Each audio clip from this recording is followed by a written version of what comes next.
Today I'm going to talk to you about shuttle tatting. It is lace making, and we can use it on our dolls when we're trying to make a small lace for around the edges of clothing or as an embellishment that looks embroidered. It's very fine, detailed work. It's a lot of fun. I learned how to do it from my grandmother, who was self-taught, and we went to tatting conferences together in the Toronto district, and it was really just a great bonding time with her. So I'd like to share with you what I learned from her. The first thing we're going to look at is some of the shuttles. They can be made of wood, of silver, celluloid, plastic. Some have spools and some have just a solid base. There's advantages to both. So you kind of have to look them over and decide what you like for yourself. Here's a close-up of some of my favorites. I like the ones with hooks and pricks. They're a little bit easier to pull out mistakes. Tatting is known to be a knot-making lace that is really hard to undo your mistakes. So any chance you have to fix it, you want your tools right close to you, and you don't have to be fumbling with things. The other thing we need to look at is the thread. You don't want to use just any kind of thread. You want to use a thread that is specifically for tatting. It has a little bit of a sheen to it. They come in sizes from about 8 to 80, and 80 is a very fine thread. DMC is a popular one that's still available to order online, and the larger the number, the smaller the thread. Here's a pattern done in the exact same pattern, 2 different sizes of thread. The smallest one is the 80, and the larger one is actually a crochet cotton, probably size 8 or 10. The other materials you will need is a small pair of scissors, some sort of fabric fusion or thread holder that's a fluid, and a very small crochet hook for picking up those mistakes if you don't have a hook in the end of your shuttle. There are lots of resources for learning and for pattern making. These are just a pile of the books that I collected over the years with my grandmother. The first one I started was the Complete Book of Tatting over on the right there, and I really appreciate that book still today. There are 2 kinds of patterns that are out there for you to look at. They both produce the same kind of results. One is a visual pattern. You can see the numbers, and the picots are straight lines. Picots are little loops on the top of the tatting that you can see in the reference pictures beside it. The second type of pattern is a written pattern. You can see that there are symbols used to describe the stitches. An R is a ring, a DS is a double stitch, and we call our stitches double stitches because they come in 2 parts, but the 2 parts create 1 stitch, and you can see just different references to reversing your work. I'm going to start with a shuttle that I've made out of yarn to show how we flip our strings onto 2 different strings. That's the kind of trick to tatting, and with the yarn it's a little bit bigger. So I've already tied these 2 yarns together into a knot, and I've actually, here you'll see that I've actually completed a first stitch, and you'll see me slide it up onto the blue yarn. I'm going to call our blue yarn the foundation yarn. So it's going to be inside of our stitch. It's going to hold our stitch in place. And our floating yarn is going to be the red. And you can see the 2 parts here. There's like 2 little legs of a stool with a little stool top on top. See if you can see in here.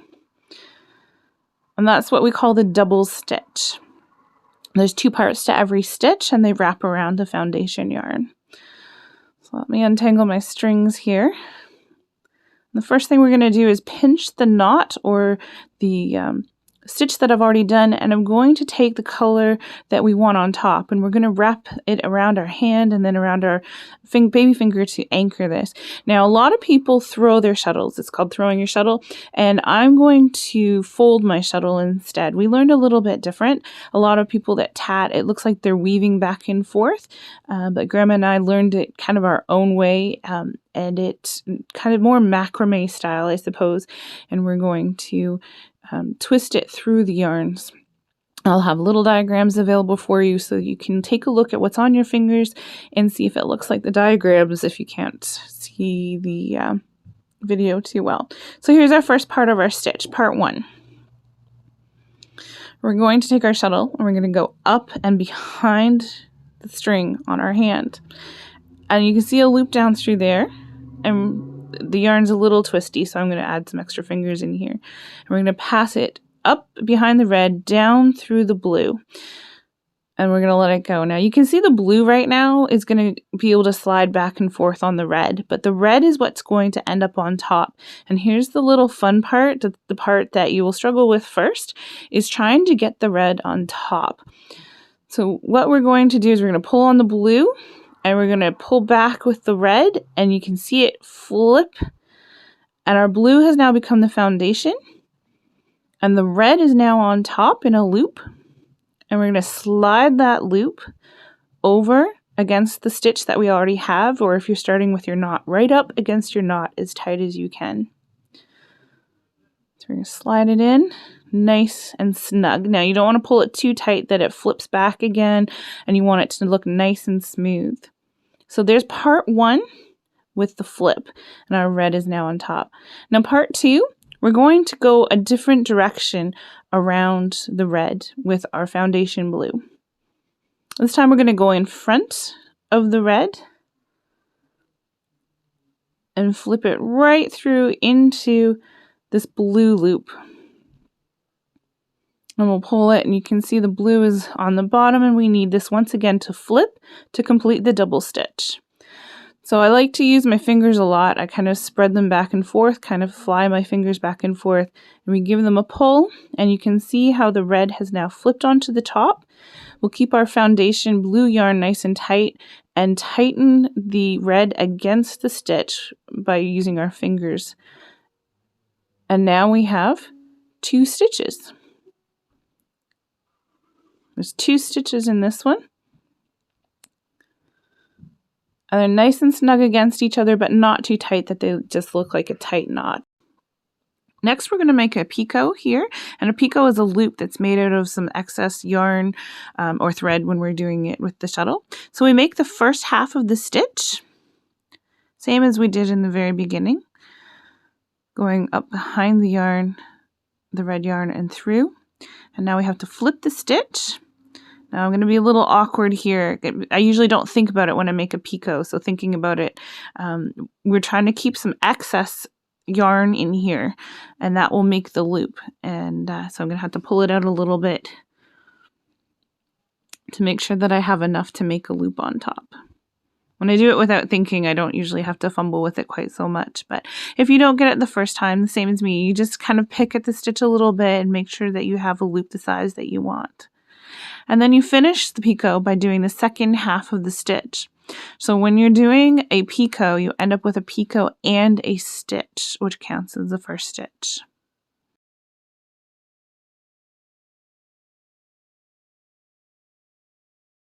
So here we are looking at it, and we have 2 stitches, 1 picot, and 1 stitch, which is the next in the sequence of the pattern that we would be following. So I'm going to do another stitch here. You can watch the yarn flip to make our first part and the second part of the stitch. We come up nice and tight. I'll just take this little fluff out. That's the problem with yarn. It starts to fuzz up and felt when you use yarn in tatting. But now you can see here we have 2 stitches, 1 picot, and 2 stitches. Get it clear here for you.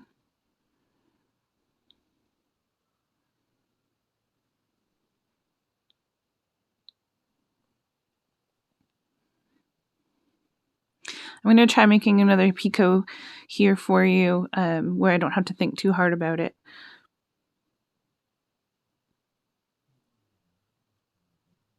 Part 1 of our stitch.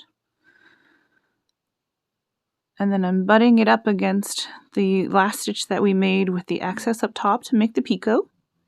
And I'm pulling it gently so that I can match it up to the first picot that I made so they're the same height. And then I finish with part 2. And we get that flip. There it is. And we snug it right up, and we've completed another stitch. and it tends to go in pairs or matching patterns. So I'm going to do a second stitch here.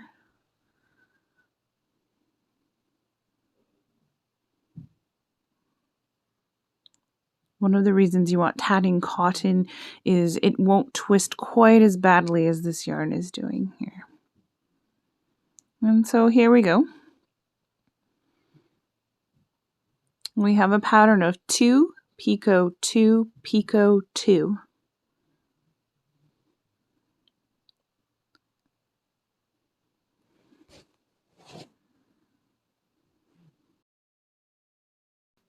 Next, we're going to make a ring. This is the circle portion of the lace, and we're going to work off of our chain that we made earlier. You can work a chain for as long as you want.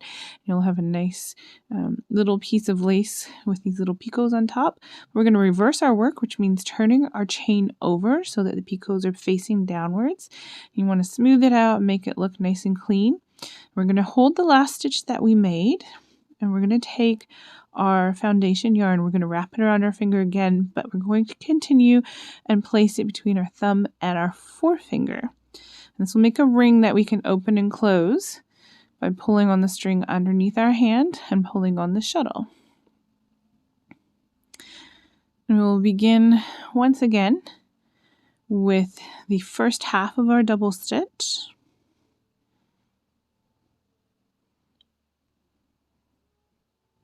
We hold the last stitch, which is in red. There's the first. And we're going to make sure it flips again, and the string that is in my left hand has to flip onto the top. We have working with the same color of thread obviously here now. We're going to get the top one in our left hand to flip over. We're going to slide it beside the last stitch, which is upside down to what we did before. And we'll complete the double stitch with the second part of the stitch. You see we flipped it on our left hand, has flipped over onto the top. I'm going to make 3 of these stitches.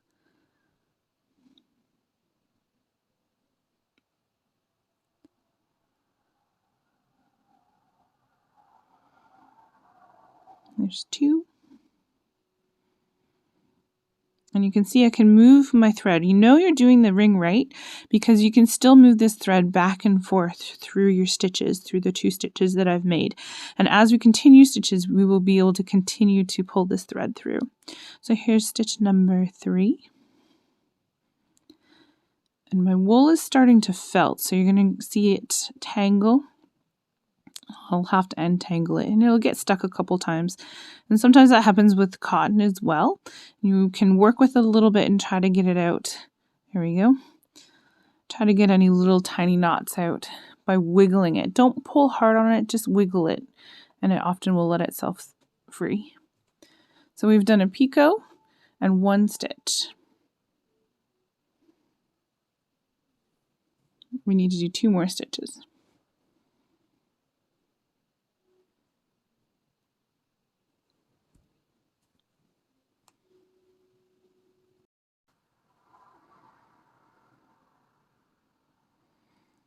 And we've done a second stitch.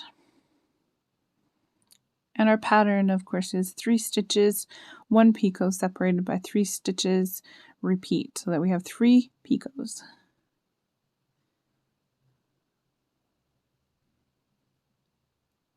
I would often read 3 double stitches, 3 picots separated by 3 double stitches. And then the ending would be 3 double stitches. You see we measure up our picots side by side so we get them the same height. You can also put a crochet hook or a toothpick or something else into that space so that you make sure they're all completely uniform.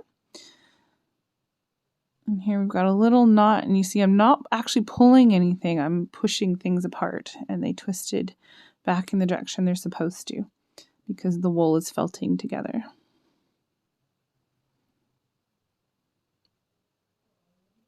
When I'm finished with the wool, I will get out some proper cotton and show you on a different set of shuttles how to do this with the crochet cotton or the tatting cotton.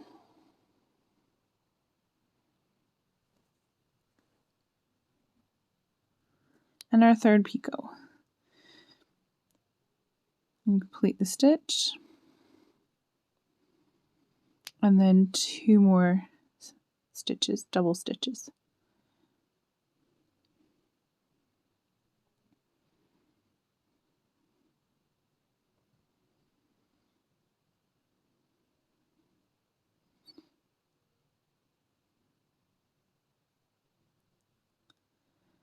And then we're going to prepare to close this ring.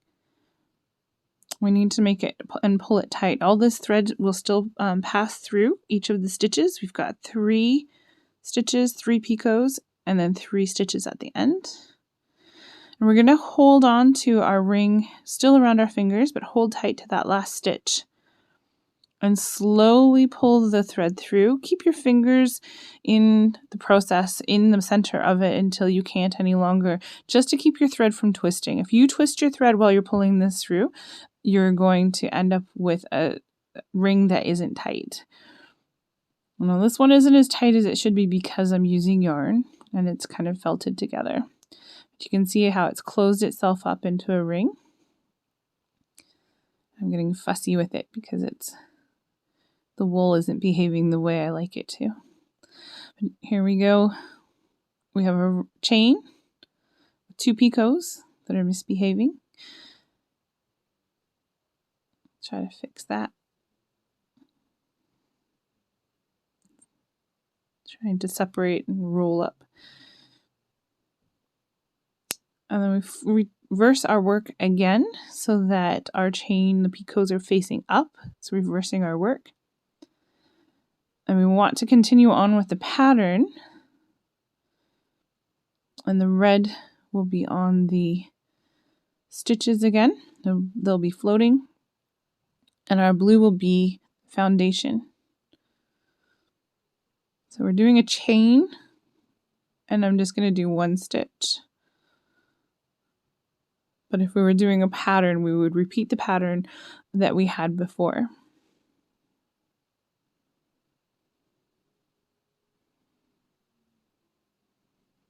And there we have a closed ring with 1 stitch, starting a chain on the other side.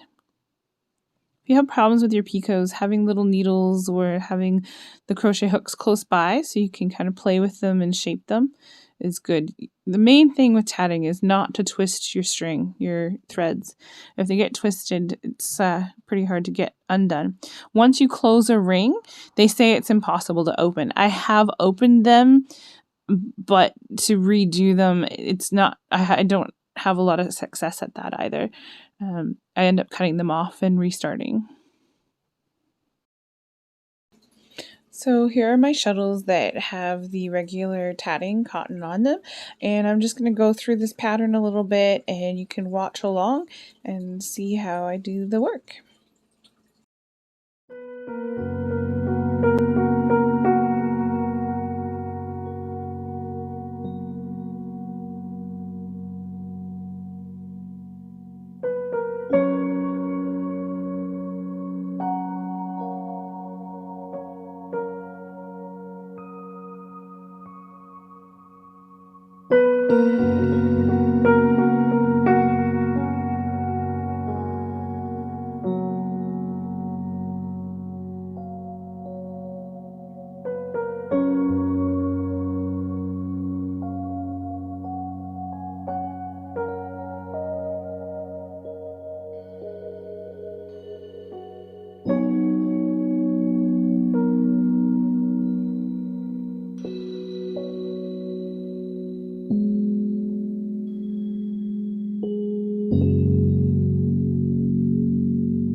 So here's the pattern that I just made, and it looks like this if it was drawn out, and the first ring looks like this with the chain, and then we would go to a second ring which joins up here, and then we would repeat the chain again.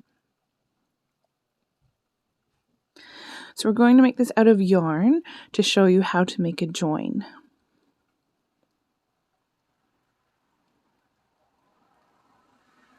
I grab my yarn here.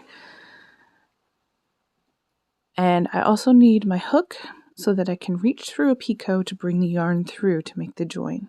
I've already done 2 rings and 2 chains, so I'm ready to make a third ring, and I'm going to join it to this picot here.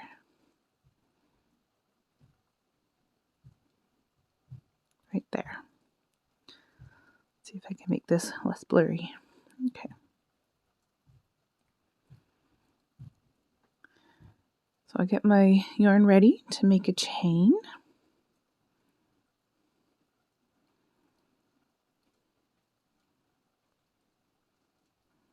You can see I can make my thread pass through my fingers. We make the first half of the double stitch and the second half, and continue the pattern to the first picot, but instead of making a picot, we're going to make a join.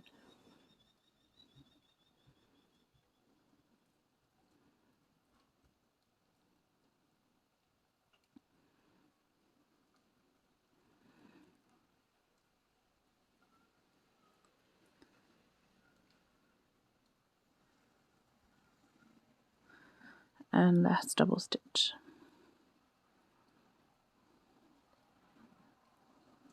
We're ready to join it into that picot of the last ring.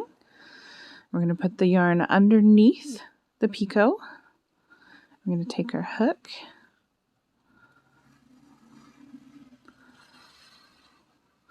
We're going to go down through the picot with our hook. Trying to make this clearer here.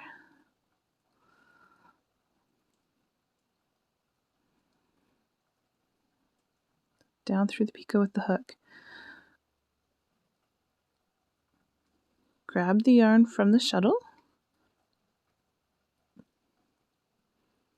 that's on my fingers. There we go. Now we have a little loop up through the picot. And we're going to slide the shuttle through the loop from the front, or up from underneath.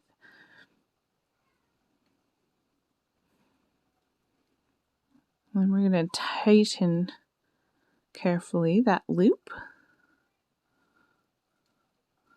until it's nice and snug through the picot. Now, this is, you're going to double check, and you're going to pull your strings and make sure that you can still open and close your ring. If you were doing this on a chain, it wouldn't matter as much. Sometimes we do attach to chains. And then we continue on with the pattern of 3 double stitches. So even though we didn't make a picot, it takes the picot place. And now it's joined together to the last ring.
So here we are completing the pattern. We have 3 joined rings with 2 chains, and that is the pattern that I have written here in front of me. It's a little uneven because I'm using the yarn, and the more practice you get with a certain material, the cleaner and tighter it becomes. And here you can see it's a match to our pattern. To end this off, you would take the strings and weave them back in through the tatting if you can do that, if they're not too tight, or you can make an extra knot and seal them with the fabric glue to keep them from unraveling. I hope this tutorial has been helpful. Feel free to leave any comments or questions in the comments here on YouTube, or you can come find me at JoJo's Little Muppet Shop on Facebook.com and find me there and ask questions. And I hope you have a great day. Happy tatting!